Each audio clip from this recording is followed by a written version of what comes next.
So ఈ సమయంలో నేను మీ ఎదుట ఒక సువార్త ద్వారా సంధించబడి రక్షించబడిన జాన్ డి రాక్ ఫెల్లర్ అనే వ్యక్తిని గురించినటువంటి ప్రస్తావన చేయాలని ఆశపడతా ఉన్నాను.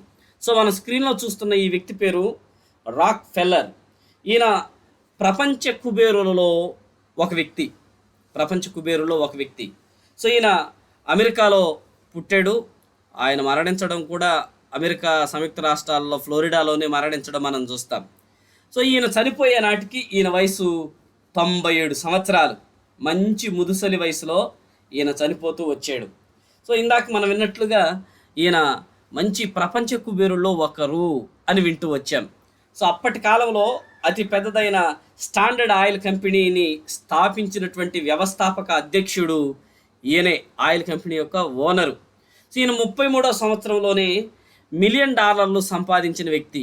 1872 ఆ సంవత్సరం నాటికే అతని సంపాదన $10 లక్షల.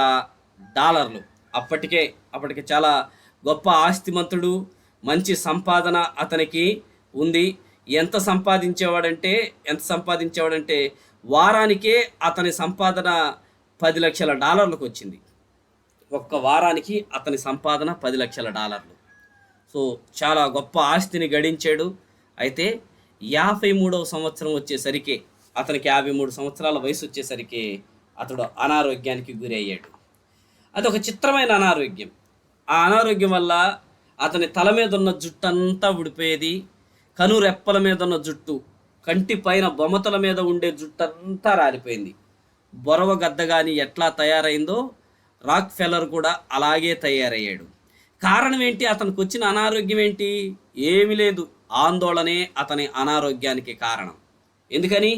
ఇంత డబ్బు సంపాదించాడు కదూ, తన ఆలోచనలు, తన మనస్సు మొత్తం తన డబ్బు మీదే. ఇంత సంపాదిస్తున్నాను, మరి దీన్ని ఎవరైనా ఏమైనా చేస్తారేమో, నా జీవితం ఏమైపోతుందో అనేటువంటి ఆందోళనలు ఇతని మనసుని చుట్టుముట్టాయి. ఇతడు అమెరికాలో ఉన్నప్పటికీ దేవుని మాటలు కొన్నిసార్లు వింటున్నప్పటికీ వాటిని ఏనాడు అతడు పట్టించుకోలేదు. మొత్తం తన జీవితం అంతా సంపాదన మీదే గడిచింది. ఉదయం లేచింది మొదలుకొని రాత్రి మరల పడుకోవడానికి వెళ్ళేంత వరకు అతని ఆలోచనలు, అతని దృష్టి, అతని ధ్యాస, అతని ధ్యానం అంతా డబ్బు సంపాదన మీదే ఉండిపోయింది. అందుకే ఈ తీవ్రమైన అనారోగ్యం వచ్చింది. ఎంత అనారోగ్యం పాలయ్యాడంటే, ఎంత ఆందోళనకు గురయ్యాడంటే, వారానికి $10 లక్షల సంపాదించే వ్యక్తి వారానికి అతని భోజనపు ఖర్చు కేవలం $2. ఎంత సంపాదిస్తున్నాడో చూడండి, కానీ అతని భోజనానికి అయ్యే ఖర్చు మాత్రం కేవలం $2. అంత తింటే ఆయన గొప్ప అనుకోవాలి. అలాగున అతని పరిస్థితి మారిపోయింది. ఏమీ తినలేకపోయాడు. శరీరము శుష్కించిపోతూ ఉంది, తగ్గిపోతూ ఉన్నాడు. సో ఇంత ధనికుడు గనక ఎంతోమంది డాక్టర్లు పిలిచి వైద్యం చేయించుకున్నాడు, కానీ వైద్యం ఎక్కడా పని చేయలేదు. ఎందుకని? ఆందోళన తన మనసులో ఉంది కనుక అనారోగ్యం అతను విడిచిపెట్టి వెళ్ళిపోలేదు. ప్రతి రాత్రి అతడు నిద్రకు వెళ్ళే సమయంలో ఇట్లా అనుకునేవాడు. ఏమని? నేను సాధించిన ఈ విజయం అంతా తాత్కాలికమేనా? ఎంత సొమ్ము సంపాదించాను, ప్రపంచ కుబేరుల్లో ఒకనిగా పేరు గడించాను అంటే ఇది కొద్ది కాలంలోనే గతించిపోతుందన్నమాట. నాకు నిద్రే రావడం లేదు. నేను సంపాదించిన ఈ సొమ్ము నాకు నిద్రే తేనప్పుడు ఆ సొమ్ము వల్ల, ఆ సంపాదన వల్ల నాకు ఉపయోగం ఏమిటి అంటూ నిట్టూరిస్తూ నేను ఏమీ సాధించలేకపోయానేమో అనే బాధతో అతడు నిద్రకు ఉపక్రమిస్తూ ఉండేవాడు. ప్రతిరోజు ఇతనికి ఆ ఇబ్బంది తలెత్తుతూనే ఉంది. తర్వాత మరొక మాట అనుకున్నాడు, నేను డబ్బు తప్ప ఇంకేమీ సంపాదించలేకపోయానన్నమాట అని చాలా బాధపడుతూ ఉండేవాడు. నిజమే, రాక్ ఫెల్లర్ గారు తన జీవితంలో సొమ్ము తప్ప, డబ్బు తప్ప, ఆస్తి తప్ప ఇంకేమీ సంపాదించుకోలేకపోయాడు. తన బెస్ట్ ఫ్రెండ్ అయినటువంటి క్లోవ్ను పిలిచి చాలాసార్లు అతనితో మాట్లాడుతూ చాలా బాధపడుతూ ఉండేవాడు. నన్ను ప్రేమించే వాళ్ళు ఒక్కళ్ళు కూడా నాకు కనపడలేదు. అందరు నన్ను ప్రేమించాలని నేను కోరుకుంటున్నాను, కానీ ఎవ్వరు నన్ను ప్రేమించట్లేదు అని బాధపడేవాడు. ఎందుకని? ఇంత సొమ్ము కలిగిన, ఇంత సంపాదిస్తున్న ఇతడు పరమ పిసినారిగా ఉండేవాడు. ఎవరికి ఎలాంటి సహాయం చేసేవాడు కాదు. దేవుని మాటలకు అతని జీవితంలో చోటు లేదు. సువార్తలో ఉన్న శక్తిని అతడు ఎరిగి వెళ్ళాడు. అందుకే చాలా ఇబ్బంది పడుతూ బాధపడుతూ ఉండేవాడు, వేదన అనుభవిస్తుండేవాడు. అయితే ఇలాంటి టైంలో ఒకసారి అందరూ అతన్ని అసహించుకుంటూ అతన్ని దూరం పెడుతూ పక్కన ఉంటున్నప్పుడు ఒకసారి డాక్టర్స్ ఆయన దగ్గరకు వచ్చారు. వచ్చి ఆయనకి 2 విషయాలు చెప్పారు. రాక్ఫెల్లర్ గారు, మీ ఎదుట ఉంది 2 విషయాలు. ఒకటి, మీకు మీ డబ్బు కావాలో ఆలోచించుకోండి, లేదా మీ ప్రాణం కావాలో గుర్తుంచుకోండి. ఈ 2, మీ డబ్బా మీ ప్రాణమా, ఇవి 2. ఏదో ఒక్కటే మీకు దక్కుతుందండి. మీకు మీ ప్రాణం కావాలి అనుకుంటే డబ్బుని తీసి పక్కన పెట్టేయండి. లేదు నాకు డబ్బే కావాలి, సంపాదనే కావాలంటారా, మీ ప్రాణం గురించినటువంటి ఆశ మర్చిపోండి అని చెప్పారు. అయితే ఈయన అనుకున్నాడు, ప్రాణం లేకుండా డబ్బు నాకెందుకు, నాకు ప్రాణమే కావాలి, నాకు జీవితమే కావాలి అని నిర్ణయించుకున్నాడు. నిర్ణయించుకొని ఆ రోజు నుండి తన ఆలోచనని, తన ధ్యానాన్ని డబ్బు మీద నుండి పక్కకు తీసుకుని రావాలి అని ప్రయత్నం చేశాడు. కానీ అది వల్లబడలేదు. అప్పుడు ఆయన చేసిన పని ఏమిటంటే, తన జీవితంలో ఆయన సువార్తకు అవకాశం ఇచ్చారు.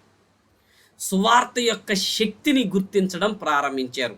అప్పటిదాకా ఆయన ఎన్నోసార్లు విని వాటిని పట్టించుకోకుండా పక్కన వేసినటువంటి దేవుని వాక్యం యొక్క శక్తి, దేవుని మాటలో ఉన్న శక్తి, యేసుక్రీస్తు ప్రభువారిలో ఉన్నటువంటి సువార్త శక్తిని ఆయన ఎరిగి ఆయన ఆ వైపుకి అడుగులు వేయడం మనం గమనించవచ్చు. సో అలాంటి పరిస్థితుల్లో 53 సంవత్సరాలు, తల మీద ఒక్క వెంట్రుక లేదు, కానీ రెప్పలు ఊడిపోయాయి, బొమ్మతులు ఊడిపోయాయి. ఒక్కసారి ఊహించండి, మీ పక్కన కనపడుతున్న ఆ ఫోటోలో కంటి రెప్పలు లేకుండా, జుట్టు లేకుండా మనిషి ఎంత భయంకరంగా ఉంటాడో. అలాంటి పరిస్థితుల్లో అతడు సువార్త యొక్క శక్తిని ఆశ్రయించి చిన్నగా దేవుని సన్నిధికి వెళ్ళడం ప్రారంభించాడు. దేవుని సన్నిధికి వెళ్ళి పాస్టర్ గారిని అడిగి, అయ్యా నేను సండే స్కూల్ తీసుకుంటాను అని అడిగాడు ఆయన. ఈ పరిచర్య నేను చేస్తాను అని, ఇదిగో సంఘంలో ఈ బాధ్యత నాకు అప్పచెప్పండి అని 53 సంవత్సరాల వయసు, అందులో మంచి ధనికుడు, ప్రపంచ కుబేరుడైనటువంటి ఆయన సండే స్కూల్ పరిచర్యను అడిగి మరీ తీసుకున్నారు. అడిగి తీసుకొని ఆయన ప్రతి ఆదివారం దేవుని సన్నిధికి వెళ్ళడం ప్రారంభించాడు. దేవుని స్వార్థకు ఆయన హృదయంలో చోటించాడు. సువార్త తన జీవితంలో ఈ కార్యాన్ని చెయ్యగలదు అని నమ్మాడు.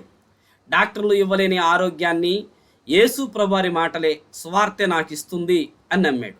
నా జీవితాన్ని మార్చే శక్తి సువార్తలోనే ఉంది అని గుర్తించాడు. నేను సంపాదించిన ఈ డబ్బు నాకు ఏది చేయలేకపోయిందో దేవుని వాక్యం సువార్త అది చేస్తుందని నమ్మి చక్కగా ఆయన ఆ వైపుకి అడుగులు వేస్తూ ముందుకు వెళ్ళాడు. దేవునికి స్తోత్రం కలుగును గాక. అతని జీవితంలో అద్భుతం జరిగింది. ఏం జరిగిందంటే, పక్షిరాజుకు కానీ పీకేసుకున్నటువంటి ఏకలు మరలా వచ్చినట్లుగా, సంసోనుకి తన జుట్టు మరలా వచ్చి తన బలం వచ్చినట్లుగా ఈయన మరలా ఆరోగ్యవంతుడవ్వడం ప్రారంభించాడు. అతని జీవితంలో గొప్ప మార్పు చూస్తూ ఉన్నాడు. ఆందోళన క్రమేపీ తగ్గిపోయింది. సువార్తలో ఉన్న శక్తి ద్వారా అతడు ఆరోగ్యాన్ని సంపాదించుకున్నాడు. అలా చక్కగా ఆరోగ్యవంతుడు అయ్యి విశ్వాస జీవితంలో ముందుకు సాగుతున్నప్పుడు, ఆ దినాల్లో చికాగో యూనివర్సిటీ కోట్ల అప్పుల్లో కూరుకొని పోయినప్పుడు ప్రపంచాన్ని నివ్వెరపరుస్తూ అపర కుబేరుడు, పరమ పిసినారి అయినటువంటి రాక్ఫెల్లర్ ఇంత ఆర్థిక సహాయం ఈ యూనివర్సిటీకి చేశాడా అని ప్రపంచం విస్తుపోయేటట్లుగా కోట్ల రూపాయల ఆర్థిక సహాయాన్ని చికాగో యూనివర్సిటీకి చేసి పడిపోయి మునిగిపోతున్న యూనివర్సిటీని నిలబెట్టాడు. ప్రపంచం నివ్వెరపోయింది. ఏంటి, ఎంత సొమ్ము ఆర్థికంగా సాయం చేసిన వ్యక్తి రాక్ఫెల్లరా, ఏంటి ఇది? నిజమే ప్రియులరా, సువార్త ద్వారా, దేవుని వాక్యం ద్వారా ఆయన జీవితంలో కలిగిన మార్పు చాలా అద్భుతం. ఆయన చక్కగా దేవుని మందిరానికి వెళ్తూ సండే స్కూల్ పరిచర్య చూస్తూ ఆయన దేవునిలో ముందుకి కొనసాగాడు. ఆయన జీవితంలో ఎంత మార్పు వచ్చిందో ఈ ఒక్క విషయం నన్ను చెప్పి మనం ముందుకు వెళ్ళనివ్వండి. ఒకసారి ఈయనకు ఒక వ్యాపారంలో 4 కోట్ల రూపాయల నష్టం వచ్చింది. 4 కోట్లు నష్టపోయాడు. ఈ విషయాన్ని తన దగ్గర ఉండేటువంటి వారు ఎలాగునా రాక్ఫెల్లర్కి చెప్పాలో అర్థం కాలేదు. ఎందుకని, డబ్బు అంటే ఈయనకి చాలా ఆ ఇష్టం ఉంది, మరి ఇంత నష్టం వచ్చింది అని చెప్తే ఆరోగ్యం బాగలేని వ్యక్తి కదా, ఏమైపోతాడో అని అనుకున్నారు. చివరికి వారి తర్జన భర్జనలు చూచి ఈయన అడిగాడు ఏమైంది అని. వాళ్ళు విషయాన్ని చెప్పారు. సారీ సార్, మేము ఈ మాట చెప్పడానికి బాధపడుతున్నాం, మీకు పలాని వ్యాపారంలో 4 కోట్లు నష్టం వచ్చింది అని చెప్పారు. అవునా, 4 కోట్లు నష్టం వచ్చిందా, సరేలే అని చెప్పి ఒక్క మాటలో దాన్ని తీసి పక్కన పెట్టేశాడు అంతే. వాళ్ళు ఆశ్చర్యపోయారు, ఇదేంటి ఇంత నష్టం వస్తే ఇంతగా బాధపడిపోవాలి, కోప్పడాలి, మన మీద చికాకు పడాలి, ఇలాంటివేవి చేయలేదే అని అనుకున్నారు. తర్వాత కాలంలో ఆయన ఈ మాట చెప్పాడు, పోయిన సొమ్ము కోసం నేను ఏమాత్రం ఆలోచించేయను, దేవుడు నాది నాకు ఇచ్చేస్తాడు, పోయిన దాని గురించి నేను బాధపడవలసిన అవసరం లేదనుకున్నాడు. ఆయన ఈ మాట చెప్పాడు, 4 కోట్లు పోతే 5 నిమిషాలు నేను బాధపడి ఇంకెన్నడూ దాని గురించి ఆలోచనే చేయలేదు అని చెప్పాడు. కానీ ఒకరోజు నేను ఎందుకో బద్ధకంగా ఉండి ఒక ఆదివారం ఆరాధనకు వెళ్ళలేకపోయాను, చర్చికి వెళ్ళలేకపోయాను. దానికోసం ఒక్క ఆదివారం నేను దేవుని మందిరానికి వెళ్ళలేదే, దేవుని మాటలు వినలేదే అని సంవత్సరం రోజులు బాధపడ్డాను అని చెప్పాడు. ప్రియులారా, ఎంత అద్భుతమైన కార్యం ఈయన జీవితంలో జరిగిందో చూడండి. 4 కోట్లు నష్టం వస్తే కేవలం 5 నిమిషాలు బాధపడి విడిచిపెట్టేశాడట. కానీ ఒక్క ఆదివారం చర్చికి వెళ్ళనందుకు సంవత్సరం రోజులు బాధపడ్డాను అని చెప్పాడు. నిజమే కాదు, ఇతని జీవితంలో ఎంత గొప్ప మార్పు కలిగింది అంటే తన ప్రాముఖ్యతలో, తన ప్రాధాన్యతల్లో గొప్ప విప్లవాత్మకమైన మార్పు చోటు చేసుకుంది. ఒకప్పుడు తన ప్రాధాన్యత డబ్బే, కానీ ఇప్పుడు డబ్బు కాదు, దేవుడు, దేవుని మాటలు, దేవుని స్వార్థ, దేవుని వాక్యమే అతని ప్రాధాన్యత. అందుకే అతడు తన జీవితంలో ఈ మాట చెప్పి మనం ముగించనివ్వండి, 97 సంవత్సరాల వయసప్పుడు చనిపోయాడు. ఈయన 53 సంవత్సరాలకే చనిపోవలసిన వ్యక్తి ఎప్పుడైతే దేవుని వాక్యాన్ని ఆశ్రయించాడో, దేవుణ్ణి ఆశ్రయించాడో, సువార్త వైపుకు తిరిగాడో, సువార్తలో ఉన్న శక్తిని ఆయన గుర్తించాడో, సువార్త అతని జీవితంలో ఎలాంటి కార్యం చేస్తుందో అతడు అర్థం చేసుకున్నాడో, అతని జీవితం మారిపోయింది. ఆయుష్కాలము పొడిగించబడింది. పరమ పిసినారిగా ఉన్న వ్యక్తి గొప్ప దాతృత్వము కలిగిన వ్యక్తిగా ఆయన ఈ లోకంలో తన జీవితాన్ని ముగింపు పలికాడు. చివరిలో ఆయన చెప్పిన మాట ఇలా ఉంది, డబ్బు సుఖాన్ని, సంతోషాన్ని, సకల సౌకర్యాలను ఇస్తుంది. నేను ఈ మాట ఒప్పుకుంటాను, కానీ తృప్తిని ఏమాత్రం అది ఇవ్వలేదు అని చెప్పాడు. ఇది ఈయన చివరి మాట. తృప్తినిచ్చేది దేవుడే, దేవుని వాక్యమే తృప్తినిస్తుంది. ఈ మాట చెప్పనేయండి ప్రియులారా, ఈ రోజున ఎంతమంది తృప్తిగా బ్రతుకుతున్నారు, ఎంతమంది సంతృప్తికరమైన జీవితాన్ని కలిగి ఉన్నారు? మన పక్కన ఉన్నవారు, మన గృహాల్లో ఉన్నవారు, మనం ఎరిగిన వారు, మన బంధువులు, స్నేహితులు, ఆప్తులైన వారు సంతృప్తికరమైన జీవితాన్ని కలిగి ఉన్నారా? తృప్తిభరితమైన ఆనందకరమైన జీవితాన్ని కలిగి ఉన్నారా?